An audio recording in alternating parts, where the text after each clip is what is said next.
참기름, 특히 고향에서 어머님이 직접 손수 짜서 만들어주신 참기름, 이건 진짜 뭐 100만 금을 준다 해도 안 바꿀 거잖아요. 근데 실제로 거액의 참기름을 구입했다. 이거 어떻게 될까요? 홍수민 아나운서. 네, 무더운 여름이었지만 한 60대 주부는요, 지갑 속에 있었던 이 500만 원짜리 수표 때문에 뭔가 마음이 좀 든든했습니다. 그런데 어느 날 이 지갑을 열어봤더니 이 500만 원짜리 수표가 없어진 거예요. 아이고.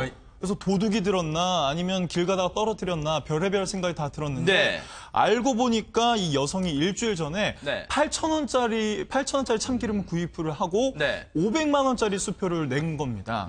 당시에 이제 수표를 냈는데 9만 2천 원을 거슬러 주니까 10만 원짜리 수표를 냈다고 생각을 했는데 알고 보니 그때 500만 원짜리 수표를 건넸던 거죠. 네.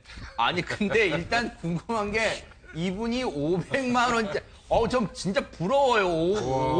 5만 원짜리 한 장만 해도 요즘 좋을 텐데 500만 원짜리 수표를 어디서 생긴 거예요, 이거는요? 그러니까 이제 남편이 생활비 명목으로 준 겁니다. 생활비요? 대단하네요. 그런데 이 500만 원짜리 수표를 좀 갖고 있으려고 하셨나 봐요. 그래서 은행에 이제 저축은 안 하고 갖고 다니시다가 결국 이렇게 가게에서 건네게 된 겁니다. 우리 흔히 그런 느낌인 것 같아요.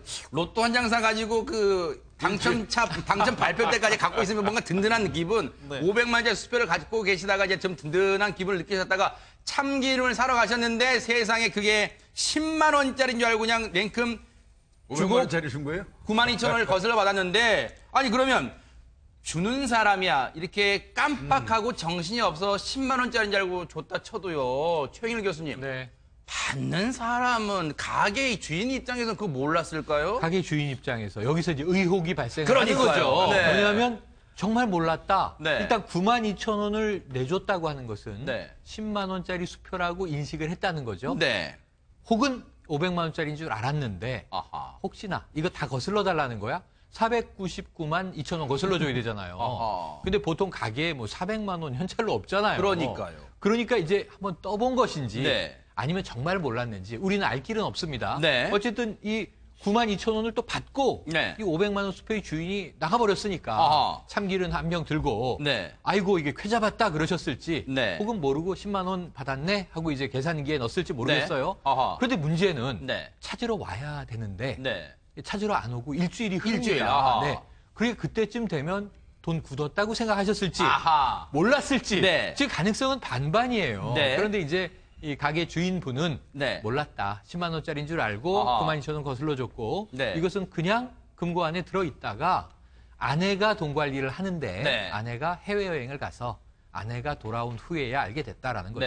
시간이 계속 흘러갔습니다. 그런데 이 가게 주인은 지금 말씀하신 것처럼 애초에 받은 수표가 500만 원짜리라는 사실을 몰랐다 이러는데 그럼 경찰 얘기 보니까요. 가게 주인이요. 영업을 마치면 저녁에 아내가 은행에 입금하는데 사건 당일 아내가 외국에 나가 있어 수표를 계속 계산대에 놓아뒀다. 가게 주인은 아내가 입국해서 돈을 입금하다가 거액의 수표를 발견했다. 수표에 대해서 물어봤지만 가게 주인도 자세하게 몰라 아내는 그냥 은행에 저축했다. 이거를 잠깐만요. 이거를 어디까지 밀어야 될지 일단은 이걸 수사하는 경찰도 조금 신중할 것 같아요. 경찰 얘기 좀 들어보시고 이어가 보도록 하겠습니다. 아주머니 한 분이 남편한테 500만 원짜리 수표를 받아가지고 자기 지갑에 이제 다른 10만 원짜리 수표들하고 같이 이제 본인은 집에다 보관을 했다라고 했는데 착각을 하고 이제 그 지갑에 같이 넣고 다닌 거죠. 그래가지고 참기름을 살 때 자기는 이제 500만 원짜리는 그거 이제 생각도 못 하고 수표를 한 장 주면서 10만 원짜리다라고 주니까 참기름 이 집에서는 이 수표를 받아가지고 자기도 뭐 참기름 한 병 사면서 500만 원짜리 줄 거라 생각은 못했겠죠. 받는 즉시 이제 수표 뒷면에다 이제 이설을 하고 이제 조그만 구멍 가게 정도 되니까 바로 입금을 하는 게 아니고 집에 좀 보관을 했다가 한 2, 3일 모이면은 입금을 하고 또 2, 3일 모이면 입금을 하고 하는데 그 당시 이제 그 부인이 집에 없었어요. 외국에 나갔다 들어와가지고 한 일주일 이상 이제 시간이 지났죠. 부인 보고 이제 돈을 모아놔서 가서 입금을 시키라라고 이제 이야기를 하니까 부인은 이제 무심코 그걸 들고 가서 이제 은행에 가서 입금을 시키다 보니까 500만짜리 수표가 나온 건데 이게 이제 자기도 이제 500만짜리 수표가 있으니까 이제 남편한테 물어봤겠죠. 500만 원짜리 하나 있네니까 몰라 뭐 그래 하면서 들어왔겠지 이런 이제 생각입니다. 참기름 장사하는데 이제 우리 살가게도 하고 있으니까 혹시라도 잘못해서 누가 찾으러 오겠지라고 이제 생각을 했어요. 네. 김복준 의원님. 네. 조심스럽긴 합니다.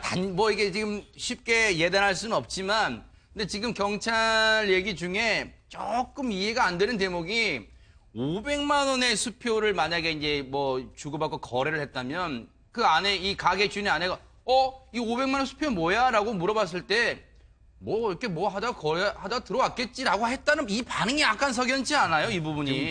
저분 얘기는 참기름만 파는 그 가게였으면 500만 원짜리가 들어올 리가 없겠지만 네. 쌀 가게도 하고 있다 그러니까 뭐 네. 여러 가지 거래를 하는 과정에서 들어온 걸로 보인다. 혹은 누가 잘못 줬으면 찾으러 오겠지 네. 했다는데 그거는 제가 볼 때 아닌 것 같고요.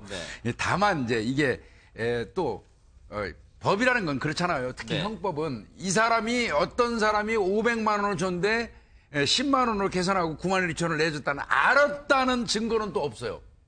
알고 일부러 10만 원으로 500만 원짜리를 받았다는 또 증거도 사실은 없거든요. 네. 그러다 보니까 경찰에서 좀 난감해가지고 이제 처리 안 할 수는 없고 그래서 직결 처리한 것 같아요. 정황만 이게 딱 부러진 증거보다는 지금 정황만 뭐 약간 좀 석연치 않다 정황만 있는 거예요 지금. 네. 그러니까 500만 원짜리라는 사실을 알고 받은 거라는 증거는 없어요. 네. 그래서 그런데 이제 그러면 여기 아까 얘기 중에요. 아내가 이제 이 500만 원짜리 수표가 뭐야 했잖아요. 그럼 네. 그거 뭐 하다 거래가 하다 들어왔겠지라고 했는데 그러면 아내가 그거 500만 원짜리를 은행에 저축했대요.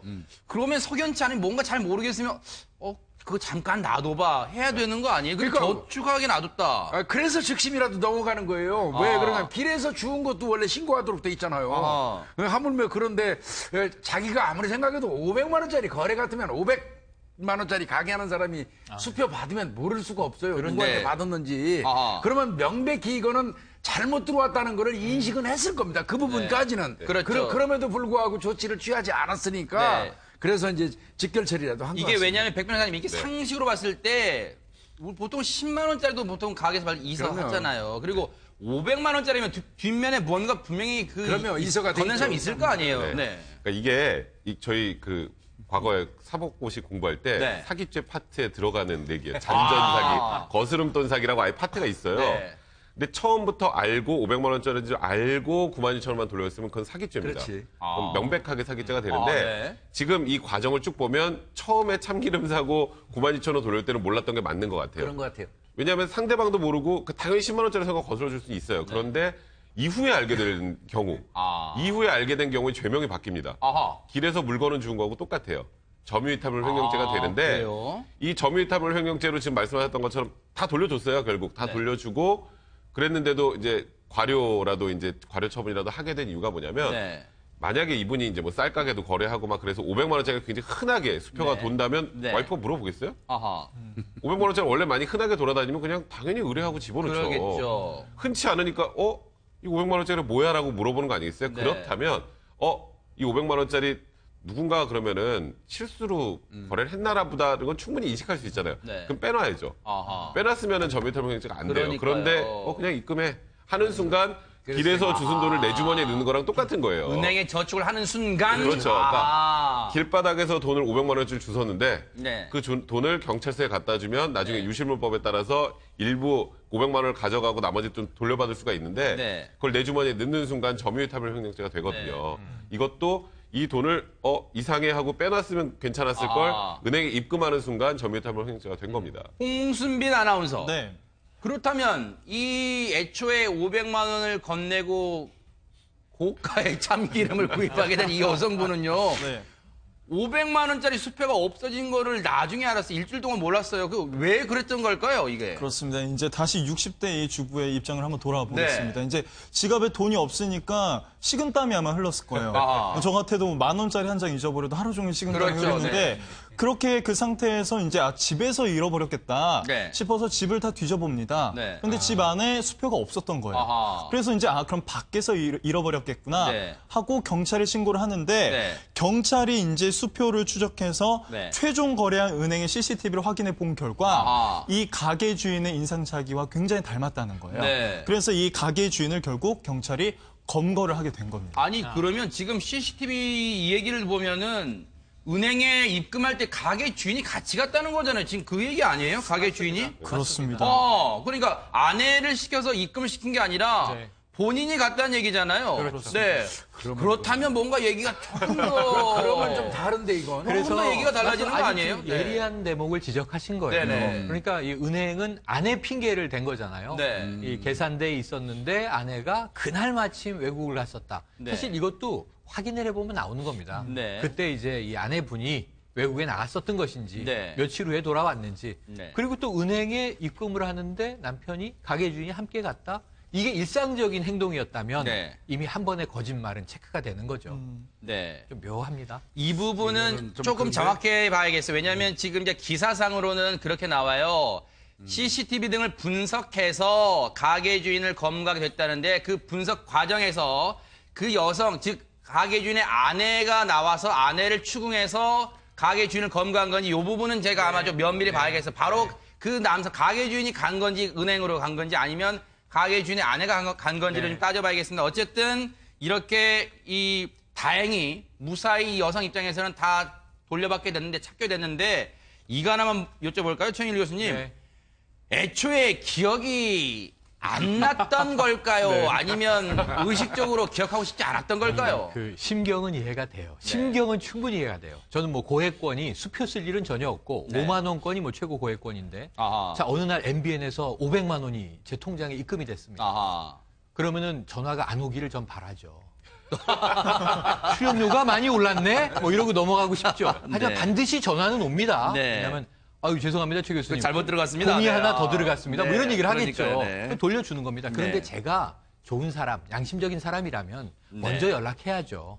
지금 안 들어올 돈이 들어왔는데 확인을 좀 해주십시오라고 얘기를 하는 게 저는 인간 사회의 기본 매너라고 생각하는데 마음은 전화가 안 오기를 바랄 것이다. 하지만 문제가 있는 거기 때문에 내가 모르는 돈이잖아요. 반드시 누군가 주인이 있고 전화가 온다. 전화가 일주일 넘게 안 오면요.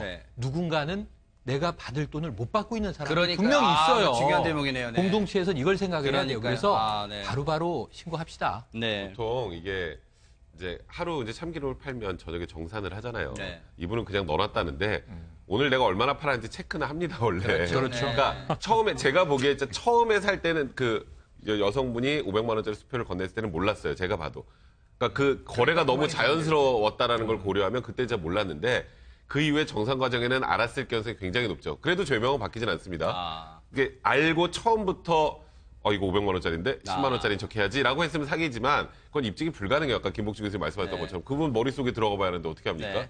근데 그날은 최소한 아셨을 것 같은데 참 이거는 뭐 제가 그렇다고 단정해서 말씀드릴 수는 없고 좀 그렇습니다. 어쨌든 확인은 해봐야 돼요. 확인은 분명한 그 은행에 입금하러 갈 때 같이 갔으면 이거는 좀 달리 봐야 돼요. 그러니까 그 부분 좀 확인해봐야겠는데 어쨌든 이 여성분이요 잘한 게 하나 있네요. 그 500만 원의 수표 번호를 또 어디에 적어 놓으셨나 봐요. 수표 번호로 조회를 했기 때문에 찾을 수 있었습니다.